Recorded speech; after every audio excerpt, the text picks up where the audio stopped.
It began with a duck farmer in Thailand who saw an opportunity where no one else was looking. The duck farmer who started it all. Chaleo Yuvadia grew up in rural Thailand, the son of Chinese immigrants, with little formal education and few resources. His early years were spent helping his family, but he eventually made his way to Bangkok, where he found work as an antibiotic salesman. That experience in pharmaceuticals gave him a practical understanding of ingredients, distribution, and what working people actually needed to get through exhausting days. In the 1960s, he founded TC Pharmaceuticals, producing over-the-counter medicines and syrups. It was a modest business, but it set the stage for something much bigger.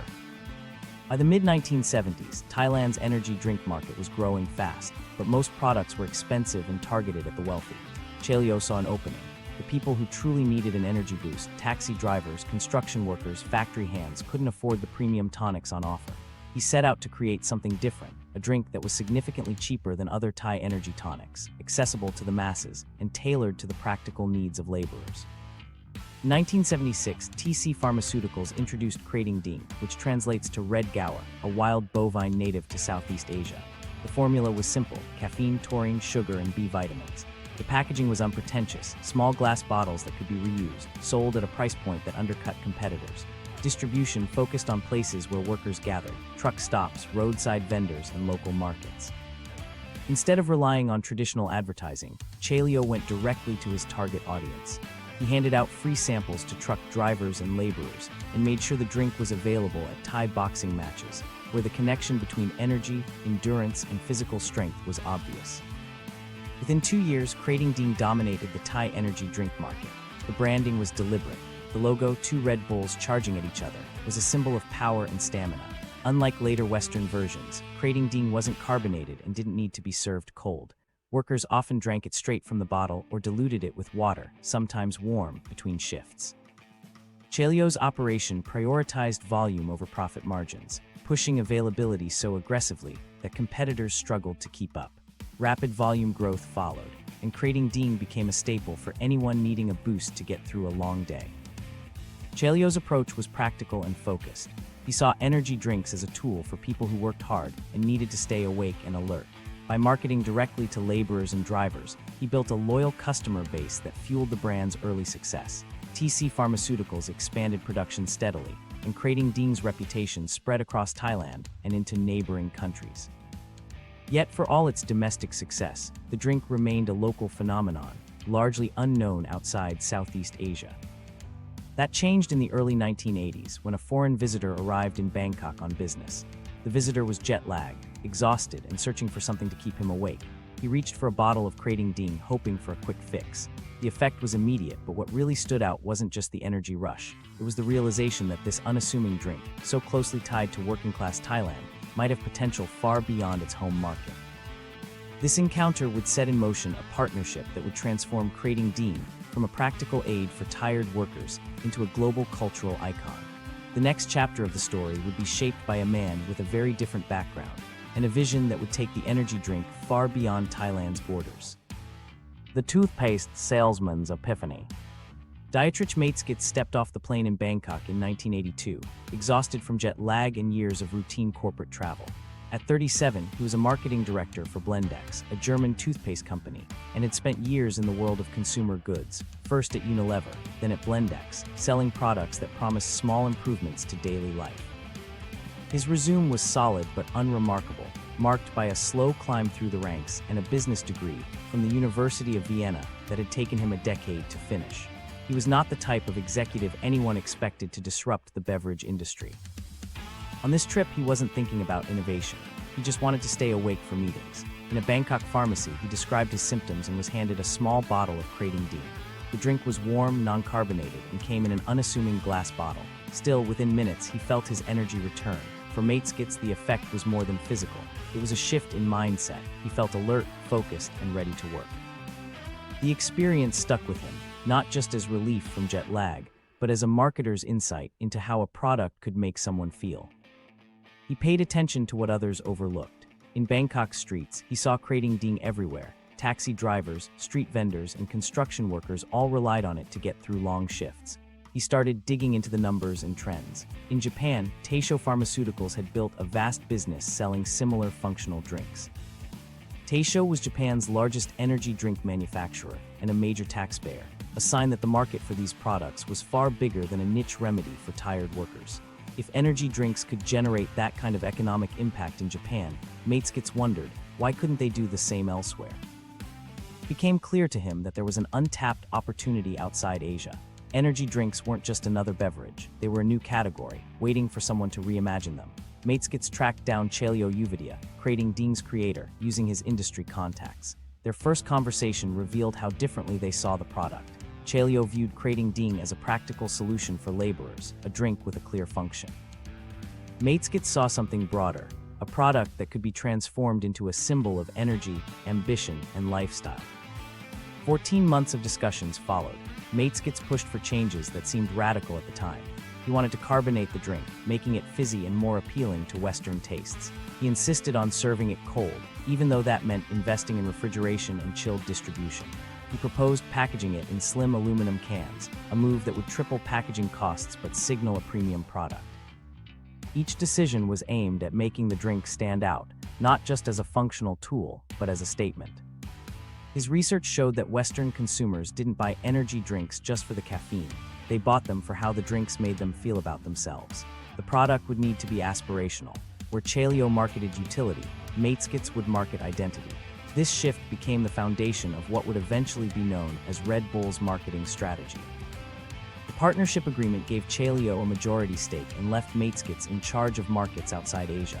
Early production runs revealed a challenge. Carbonation made the drink taste even harsher. Focus groups compared it to medicine. Most companies would have softened the formula. MATESCHITZ'S saw the reaction as proof of the product's power. If people wanted it despite the taste, they valued the effect enough to pay a premium. Red Bull's path to market was anything but smooth. Retailers rejected the product, and mainstream supermarkets wouldn't stock it. MATESCHITZ'S turned this setback into strategy, targeting nightclubs and extreme sports events where the drink's image could be shaped outside the reach of traditional advertising. By the time Red Bull appeared on store shelves, it already had a reputation among early adopters. His years at Blendax had taught him the limits of conventional marketing. Toothpaste ads leaned on claims of scientific proof and endorsements. Red Bull would do the opposite. The ads were surreal, promising wings and impossible feats. The point wasn't to convince people of the ingredients, it was to sell them a feeling. By the early 1990s, MATESCHITZ'S had refined a playbook built around media ownership, sports teams, and athlete partnerships. The goal was simple: make Red Bull synonymous with high performance and risk-taking, regardless of what was in the can. The lesson he brought from toothpaste was that perception could be more valuable than product. It's easy to imagine that such an unorthodox plan would meet resistance, and it did. When MATESCHITZ'S finally unveiled his idea to beverage industry insiders, the skepticism was immediate. Launching against all odds. Launching Red Bull meant going against everything the beverage industry considered common sense. The product was a hard sell. It tasted harsher than soda, cost more per ounce than beer, and came in a slim can half the size of anything else on the shelf. Focus groups didn't just dislike it, they rejected it outright. Distributors dismissed it as a non-starter. Even investors, shown the business plan, called it a guaranteed failure. Dietrich MATESCHITZ'S didn't look for outside approval. He liquidated his own savings, putting $500,000 into the venture in 1984, and persuaded Chelio Uvidea to match him. This wasn't borrowed capital, it was their own money, placed at real risk. They formalized the partnership with Chelio holding 51% and MATESCHITZ'S 49% of Red Bull GmbH, a structure that would remain unchanged for decades. When Red Bull launched in Austria on April 1, 1987, the date almost felt like a dare. Everything about the brand's introduction was calculated to defy expectations. The can was only 8.4 ounces, noticeably smaller than the standard 12-ounce soda. That wasn't a mistake. The smaller size suggested power and intensity, something you paid extra for. The price point was deliberate. At more than double the cost of a Coke per ounce, Red Bull wasn't for everyone. It was for people who wanted what others didn't have. Distribution followed the same logic. Instead of fighting for space in supermarkets, Red Bull appeared first in ski resorts, upscale bars, and nightclubs. MATESCHITZ'S personally dropped off cases at ski lodges and high-end clubs, teaching bartenders to mix it with champagne and calling the drink a yak, a nod to the original Thai logo. This created a sense of scarcity and exclusivity. Red Bull was something you discovered, not something you stumbled across in a grocery aisle. The brand's early marketing tactics looked improvised but were carefully planned. Stickers and logos started showing up overnight on student cars around Vienna. Red Bull threw parties at universities, but entry required 5 empty cans, forcing students to buy and share the drink to get in. DJs and ski instructors, targeted as influencers, received free cases with the expectation they'd be seen drinking it. Each move was designed to make the product seem like a secret among insiders, not a mass-market beverage. The formula itself drew criticism. Nutritionists warned about the high caffeine content, and Austrian authorities considered banning the drink until MATESCHITZ'S agreed to add warning labels. Far from hurting the brand, the controversy attracted attention from young people drawn to anything that seemed off-limits. The negative press gave Red Bull free publicity and cemented its association with risk-taking and rebellion. Within 3 years, Red Bull had captured 70% of Austria's energy drink market, all without traditional advertising. The very things that made the industry skeptical, small cans, high prices, selective distribution, became the brand's advantages. Competitors tried to copy the formula but missed the point. Red Bull wasn't selling a drink, it was selling an identity, a sense of belonging to a group that valued energy, edge, and exclusivity. The can's design reinforced this. Its slim profile stood out in refrigerators and bar displays. The smaller volume encouraged faster consumption, which led to more frequent purchases. It can even fit perfectly in car cup holders, a detail MATESCHITZ'S noticed from years spent traveling for work. Every element was intentional, aimed at the environments where people needed a quick boost: cars, clubs, and sports events. Pricing was just as strategic. At 29 Austrian shillings, about $2.50 today, Red Bull was expensive enough to signal quality, but not so high as to be out of reach for impulse buyers. The high margin paid for the unconventional marketing tactics and made it hard for competitors to undercut the brand. When a rival tried to launch a cheaper alternative, consumers associated the lower price with lower quality, and the imitation fizzled out. MATESCHITZ'S background in consumer goods shaped the launch. Where toothpaste companies relied on expert endorsements, Red Bull used athletes and celebrities, but avoided obvious sponsorships. Instead, they made sure Red Bull cans appeared in the background of interviews or on the tables at exclusive events. The brand felt like an insider's secret, not something pushed by corporate marketing. By the early 1990s, Red Bull's April Fool's Day launch had become a kind of legend. What started as a punchline, selling expensive, odd-tasting caffeine water, grew into a dominant force. The skeptics weren't wrong about the product's taste or price, they just missed the power of perception. Red Bull's launch proved that, in the right hands, a brand could become more valuable than the product itself. This approach to shaping reality through branding would soon become the core of Red Bull's strategy, influencing everything from their marketing to the way they staged events. The marketing genius behind the madness. Red Bull's marketing strategy stands out for its willingness to break every rule in the industry. From the start, the company focused on controlling the message by owning the entire experience, not just sponsoring events. When Red Bull launched in Austria in 1987, it didn't rely on supermarket shelves or TV commercials. Instead, the brand targeted ski resorts, university parties, and especially nightclubs. MATESCHITZ'S and his team would deliver cases directly to club DJs and bartenders, making sure the drink was seen in the hands of influencers before anyone else. The result was an underground campaign that spread by word of mouth and led to over 1 million cans sold in the first year, a rapid adoption that signaled something bigger was happening. This approach came from MATESCHITZ'S marketing background in consumer goods, but he applied it in a way that ignored conventional wisdom. Red Bull didn't try to win over everyone. It built exclusivity by limiting access, making the product feel like a secret you had to be in the know to find. The brand's early years weren't about mass advertising. They were about creating a sense of belonging among a small, influential group. Once that group adopted the drink, demand grew organically. Red Bull's next leap came from its commitment to creating its own content and events. The company realized that simply sponsoring existing competitions meant fighting for attention with other brands, so they started building their own spectacles. The 2012 Stratos jump is the clearest example. Red Bull funded the entire project, hired the team, and owned every piece of footage. Felix Baumgartner's record-breaking skydive from the edge of space was a $50 million investment, but it generated an estimated $6 billion in media value and drove US sales up 7% in the following 6 months. Red Bull didn't just get a logo on a jumpsuit, they became the story. This pattern repeats across their event portfolio. Red Bull Air Race, Crashed Ice, Flood Tag, and Rampage are all events the company created and controlled from start to finish.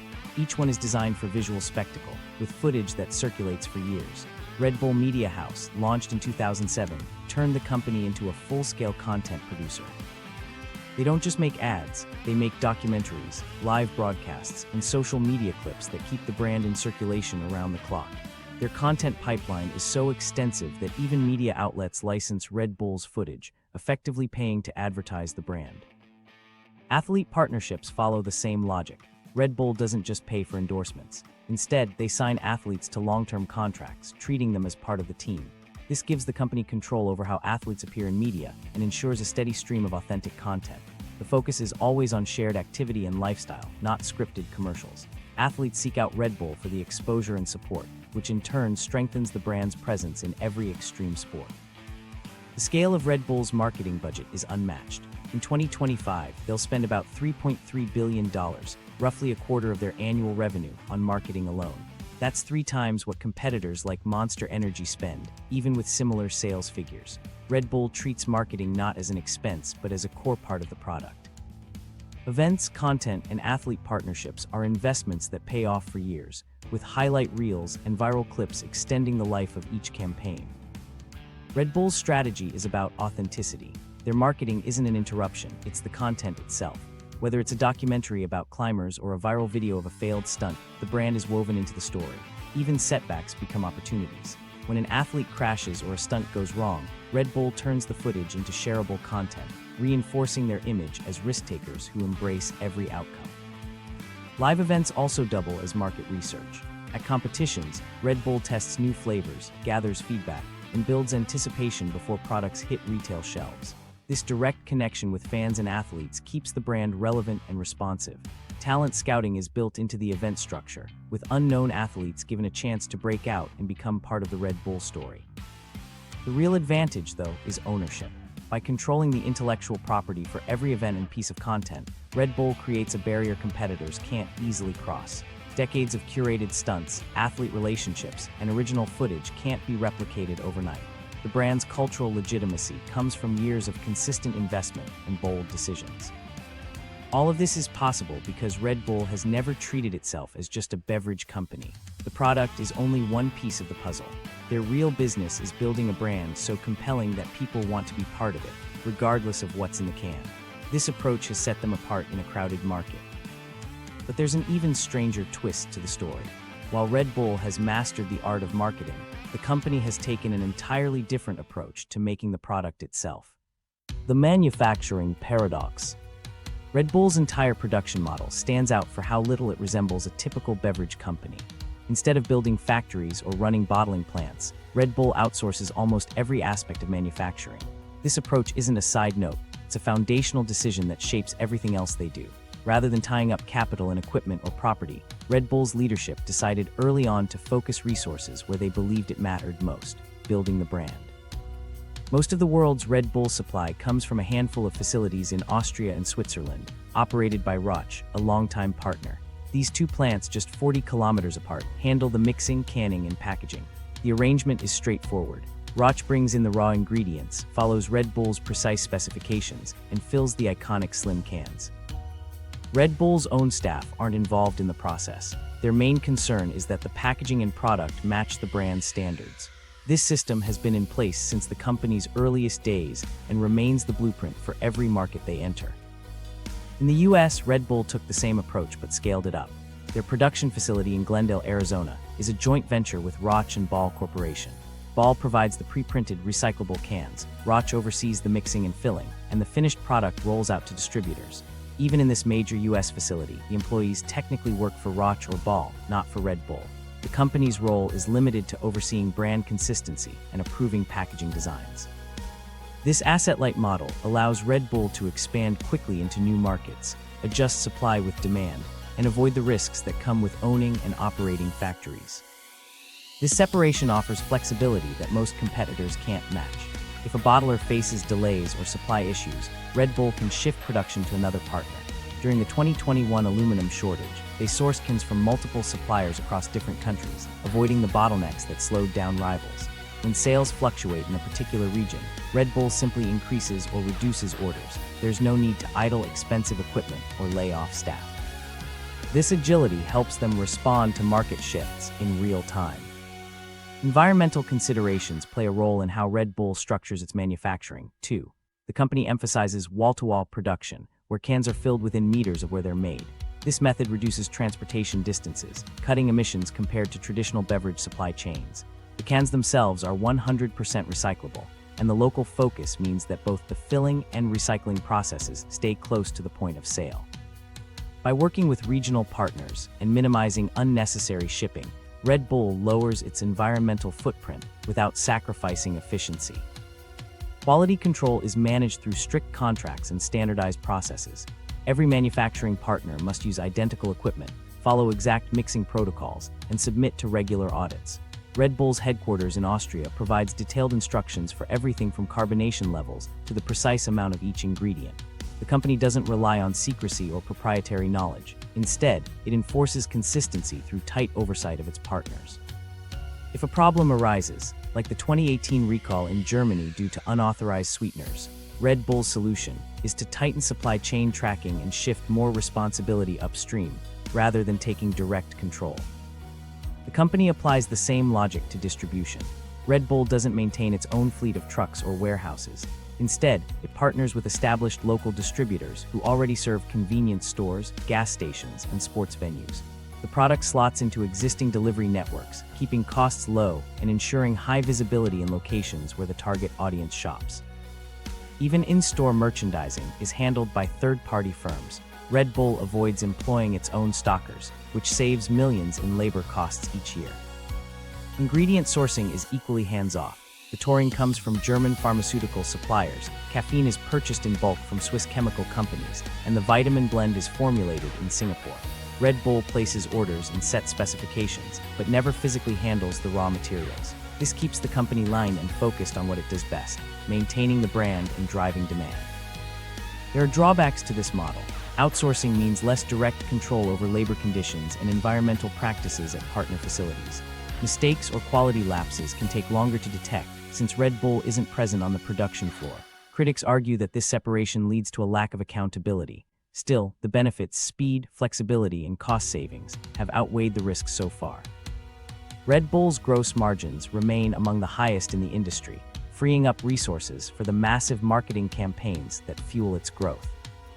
This manufacturing paradox, outsourcing almost everything while maintaining tight control over the brand, has become one of Red Bull's greatest strengths. The company's physical product is almost generic.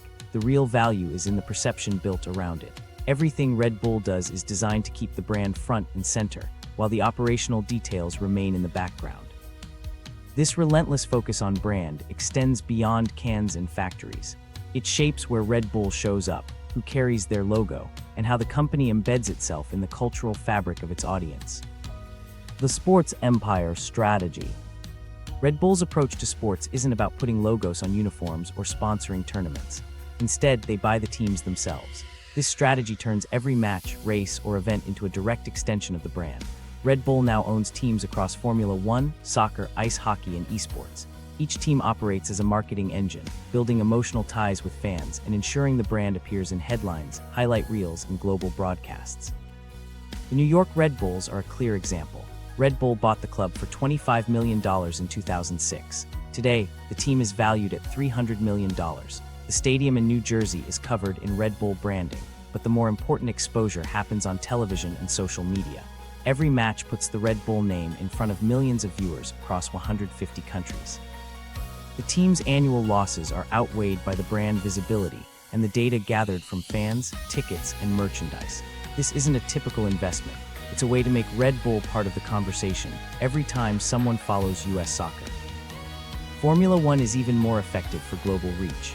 Red Bull Racing has become one of the sport's dominant teams, collecting multiple constructors and drivers' championships. When their drivers stand on the podium, the Red Bull logo is front and center, broadcast to hundreds of millions. The impact isn't just about winning. Every practice session, qualifying lap, and press conference keeps Red Bull in the spotlight. The Stratos project alone, a Red Bull-branded space jump, generated $6 billion in media value, far beyond what traditional advertising could deliver. These sports properties may not always turn a profit on their own, but they create lasting associations between Red Bull and high performance. Red Bull's expansion doesn't stop with traditional sports. The company has moved aggressively into esports, fielding teams in games like League of Legends and Valorant. They sponsor tournaments, run gaming houses, and even launched a line of energy drinks targeted at streamers. This gives them direct access to a younger audience that is often immune to conventional advertising. Their esports content, from behind-the-scenes streams to player interviews, becomes part of the brand's ongoing story. Extreme and niche sports are another piece of the strategy. Red Bull owns and operates events like Red Bull Air Race, Cliff Diving, and Rampage. These aren't just sponsorships, they're full productions, designed to showcase athletes pushing limits. Red Bull controls the broadcast rights, the event branding, and the narrative. Even in less mainstream arenas, such as drone racing or parkour, Red Bull's presence is unmistakable. By owning the events, they ensure that every highlight, every viral clip, and every interview carries their name. The company's approach to athletes is different from most sponsors. Red Bull signs athletes to long-term partnerships and provides them with media support, training resources, and content production. The focus is on building stories around these individuals, whether they're winning championships or recovering from setbacks. When an athlete faces adversity, Red Bull often turns that journey into a documentary or campaign, deepening the emotional bond with fans. The result is a stable of athletes who are more than endorsers. They become central characters in the Red Bull narrative. Red Bull's sports empire also includes a grassroots dimension. The company sponsors hundreds of amateur athletes and local events around the world. Sometimes the support is as simple as free product or branded gear. These partnerships create authentic local marketing touchpoints that can't be replicated by national campaigns. A breakdancer in Seoul or a surfer in Cape Town wearing a Red Bull cap in a viral video does more for the brand than a billboard could. The economics of stadiums and venues add another layer. Red Bull Arena in New Jersey hosts concerts and festivals, introducing new audiences to the brand. Data from ticket sales and concessions feeds back into Red Bull's marketing system, helping them refine their approach. Even the food stands serve as testing grounds for new products and flavors. Retired athletes often stay within the Red Bull ecosystem, working as coaches, consultants, or content creators. This keeps their stories alive and maintains connections with longtime fans. The scouting network, meanwhile, searches globally for new talent, sometimes signing athletes before they're well known, making their rise part of Red Bull's story from the beginning. Red Bull's teams and events often operate at a financial loss, but the return comes in brand equity and media exposure. The value isn't measured on a balance sheet. It's seen in the millions who associate Red Bull with action, achievement, and a certain kind of fearless lifestyle. All of this activity generates a steady stream of moments, stories, and footage. These aren't just byproducts, they're the raw material for something even bigger. The content machine. Red Bull's brand presence extends far beyond cans or stadiums. At the heart of their operation is Red Bull Media House, a full-scale content studio that produces everything from documentaries to live sports broadcasts, scripted series, and even educational programming. This isn't a side project, it's a core business function, designed to keep the brand front and center without ever relying on traditional advertising. Red Bull Media House produces thousands of pieces of content every year, tailored to a global audience. Their teams shoot on location across continents, capturing everything from snowboarding in the Alps to surfing remote breaks. The output covers a wide spectrum: feature-length documentaries, behind-the-scenes athlete profiles, highlight reels, and short-form clips optimized for social media. In a typical year, they generate over 5,000 unique content pieces, each crafted to reinforce the brand's connection to action, adventure, and achievement. The company's approach to content is deliberate. Rather than overt product placement, the focus is on stories, athletes overcoming setbacks, explorers pushing physical limits, and communities built around shared passions. Documentaries form a major part of this strategy. Red Bull produces dozens each year, often spotlighting lesser-known sports or personal journeys instead of championship wins. A film about high-altitude slacklining or a surfer's search for undiscovered waves might only feature the product in the background, but the brand's values are embedded in every frame. These films air first on Red Bull TV, then find new life on streaming platforms and in syndication, drawing millions of views. Live event broadcasting is another cornerstone. Red Bull TV streams sports most networks ignore: downhill mountain biking, freestyle motocross, cliff diving, and even chess boxing. The production quality rivals major sports channels, with multiple camera angles, expert commentators, and real-time data overlays. During events like the Cliff Diving World Series, viewers can choose their own camera perspectives through the app, deepening engagement and providing a steady stream of audience data. This approach transforms niche competitions into global spectacles, elevating both the athletes and the brand.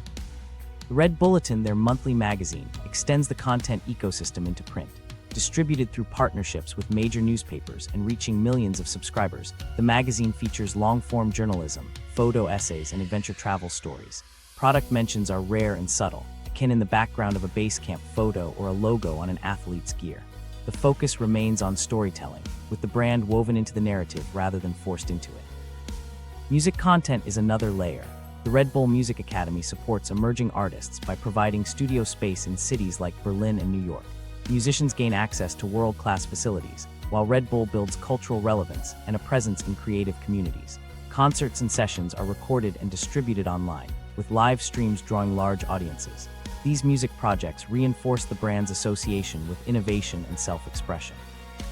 Red Bull's digital infrastructure is extensive. The company operates production studios on several continents and manages a massive archive of sports footage, athlete interviews, and event coverage. This footage is carefully cataloged and licensed to media outlets, with clips appearing in documentaries, TV shows, and even educational materials. Licensing not only generates revenue, but ensures the Red Bull logo remains visible across platforms. Their proprietary software allows editors to tag and access footage quickly, supporting rapid turnaround for breaking news or viral moments. Athletes themselves play a role in content creation. Many are required to document their training, travels, and competitions using Red Bull-provided equipment. These raw clips are edited by in-house teams into vlogs, tutorials, and mini-documentaries. A snowboarder's trick progression video or a climber's expedition diary becomes both entertainment and subtle brand messaging. Even failed stunts or crashes are repurposed for series that analyze technique and risk, further embedding the brand in the culture of sport. Educational content broadens Red Bull's reach. The Academy video series explains scientific concepts through the lens of sports, how physics shapes a BMX trick, or why hydration matters at altitude. These videos are used in classrooms in multiple countries, introducing the brand to students long before they become consumers. Podcasts and long-form interviews add another layer, featuring athletes discussing their experiences and routines, with product mentions woven in naturally. Content distribution is global and multi-channel. Red Bull Media House syndicates documentaries to streaming services, licenses footage to airlines and schools, and maintains a robust presence on its own app and website. The app serves as a central hub, offering live streams, personalized recommendations, and skill tutorials.